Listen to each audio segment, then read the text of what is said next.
अभ्यास से सब कुछ संभव है।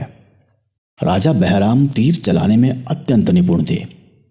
एक बार अपनी रानी के साथ शिकार खेलने बन गए। वहां एक हिरन सो रहा था। बहराम ने एक तीर ऐसा मारा कि हिरन के कान को छू कर निकल गया। हिरन ने सोचा कि कान पर मक्खी बैठ गई है। उसने अपना पैर कान की तरफ उठाया।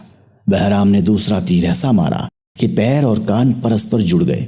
बहराम ने प्रशंसा प्राप्ति की इच्छा से रानी की तरफ देखा, परंतु रानी ने केवल इतना ही कहा, अभ्यास से सब कुछ हो सकता है। बहराम को ये उत्तर अच्छा नहीं लगा। उसने कहा, तुम भी ऐसा अभ्यास करके दिखाओ। रानी भी स्वाभिमानी थी। वह विशेष कार्य का बहाना करके एक गांव में जाकर रहने लगी। वहां एक गाय का बछड़ा खरीदकर उसे उठाकर रोज छत पर चढ़ने का अभ्यास करने लगी। जैसे जैसे बछड़ा भारी होता जाता था, वैसे वैसे रानी का बोझा उठाने का अभ्यास भी बढ़ता जाता था। 3 वर्ष उपरांत बहराम शिकार खेलकर उसी गांव में ठहरा जिसमें रानी रहती थी।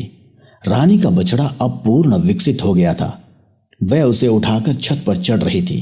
बहराम ने दूर से इसे देखा तो उसे अत्यंत आश्चर्य हुआ। वह उत्सुकतावश वहां पहुंचा और बोला, इतने बड़े प्राणी को स्त्री तो क्या, पुरुष के लिए भी उठाना संभव नहीं है। फिर आप इसे उठाकर छत पर किस प्रकार चढ़ती हैं? रानी ने अपने चेहरे से बुर्का हटाते हुए कहा, राजन, अभ्यास से सब कुछ संभव है।